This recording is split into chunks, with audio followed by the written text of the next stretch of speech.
과거 우리나라가 지금처럼 선진국 반열에 올라서기 이전에는 수많은 사람들이 우리나라보다 더 먼저 선진국 반열에 오른 국가로 유학을 가서 선진국에서 가르치는 수준 높은 교육을 배웠을 때가 있었습니다. 대표적으로 경제적인 분야는 미국과 영국, 음식이나 디저트는 프랑스나 이탈리아 등 한국보다 더 먼저 세계적인 선진국 반열에 오른 국가들이 이미 전 세계에서 가장 뛰어나고 유명한 모습들을 보여주었기 때문인데요. 하지만 이제는 입장이 바뀌었고 오히려 한류 열풍과 더불어 한국의 다채로운 문화가 세상에 알려지면서 기존의 선진국들이 장악하던 세계인들의 입맛 또한 한국의 한식의 열풍으로 뒤바뀌게 되었습니다. 당장 카타르 월드컵 때 한국 음식 전용 코너가 설치된 모습만 보더라도 전 세계적으로 얼마나 많은 사람들이 한국 음식을 사랑하는지 알 수 있는 것인데요.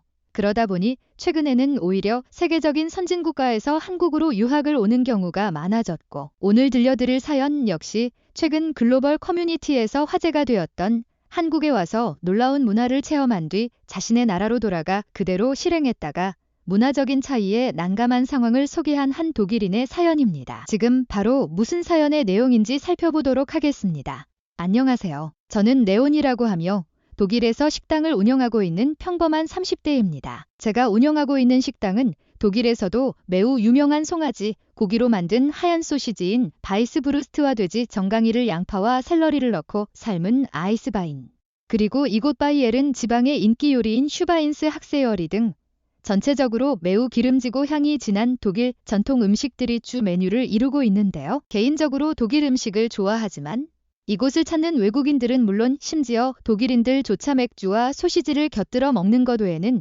전통 독일 음식은 손도 안 댈 정도로 가격대가 저렴한 이탈리아 레스토랑이나 분위기 좋은 프랑스 레스토랑에 비해 인기가 많이 밀린 상황이고, 심지어 최근에는 일본 레스토랑과 한국 레스토랑 역시 인기를 끌고 있어서 저는 식당 운영이 더 잘 되기 위해 다른 선진국가들을 여행하며 그 나라의 특징과 전통 문화에 대한 공부를 하려고 했습니다. 그렇게 일본과 이탈리아, 프랑스를 방문하고 포크 세팅부터 식당의 분위기와 클래식 음악까지 바꿔봤지만 크게 홍보 효과를 보지 못한 와중에 제 친구가 한 말이 제 인생에 큰 변화를 가져다 주었는데요. 최근 한국 문화가 매우 유명하니 한국에 가서 전국적으로 여행하며 그들의 음식 문화나 서비스 방식 등을 공부해봐라고 말해주었고, 저는 가게를 매니저에게 맡긴 뒤 혼자 무언가에 홀리듯 한국에 가게 되었습니다. 중국 음식이나 일본 음식에 비해 한국 음식을 파는 한국 식당은 독일에 그리 많지 않다 보니 오히려 한국식 문화가 차별화가 되어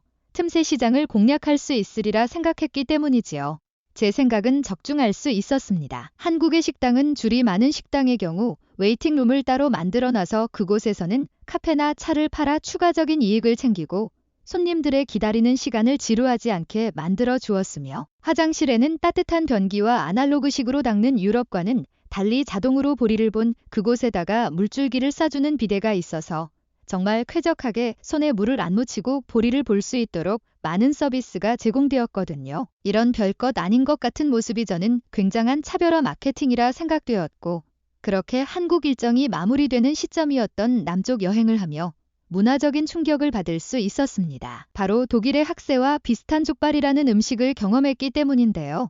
제가 자부심을 갖고 요리하던 학세보다 훨씬 더 잡내가 안 났고 향이 좋았던 족발이라는 음식은 손으로 잡고 뜯어 먹어도 손에 기름이 많이 묻지 않을 정도로 담백했고, 한국인들의 요리가 이토록 다양한지 몰랐는데 여수라는 지역에서는 해산물 또한 매우 싸게 판매되었고, 게장이라는 음식들은 리필이라는 개념으로 메인 음식임에도 불구하고 반찬과 더불어 다 먹으면 계속 가져다 주는 서비스를 제공하고 있었기 때문입니다. 독일로 치자면 샐러드나 감자 정도이니 반찬 정도는 리필 서비스를 제공할 수 있을 것 같았지만 게장 자체는 마치 이탈리아의 스파게티, 독일의 족발과도 같은 학세를 한 접시 더 주는 행위인데 도대체 한국인들은 어디서 돈을 남기길래 이런 서비스를 제공해주는 것인지 저는 믿기 힘들었고, 화장실에서 저는 한국에 방문하기를 참 잘했다는 생각이 들 정도로 많은 가르침을 한국인들을 통해 배울 수 있었습니다. 그 이유는 바로 한국인들은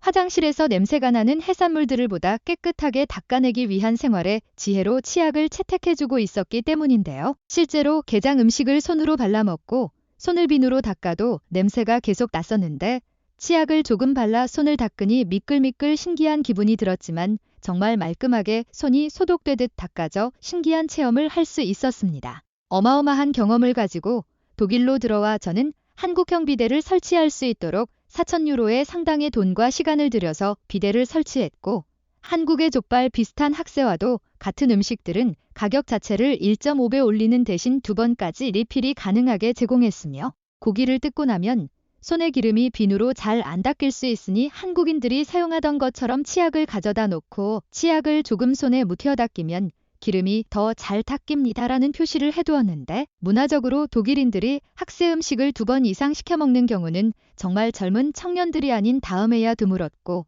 대부분 1인분을 기존 가격보다 5배 비싼 가격을 지불해 먹었는데, 장사가 너무 잘 돼서 사람들이 줄을 서기 시작할 정도로 인기 맛집이 돼버린 것입니다.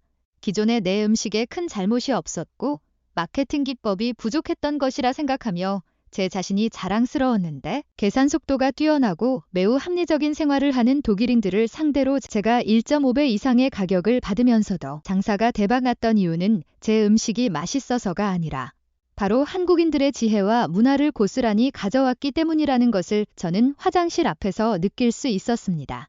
다름이 아니라 사람들이 화장실에 줄을 서서 너도 나도 비데라는 것을 사용하고, 비데를 사용하자 변비가 해결되었다며 한 번 사용하고 또 신호가 와서 자리에 일어나지 않고 계속 보리를 봐 시간은 오래 잡아먹고, 변기가 하루에도 5번 이상 막혔으며, 조금씩 사용해서 손을 닦으라고 알려준 치약은 저녁반 되면 없어져 있어서 SNS를 통해 신기한 식당이라는 컨셉으로 사람들은 많이 모이기는 했지만, 다들 변비를 해결하고 치약을 가져가기 위해 찾아온 것이었지 제 음식이 맛있어서는 아니라는 생각이 들어 저는 너무나도 허탈했어요.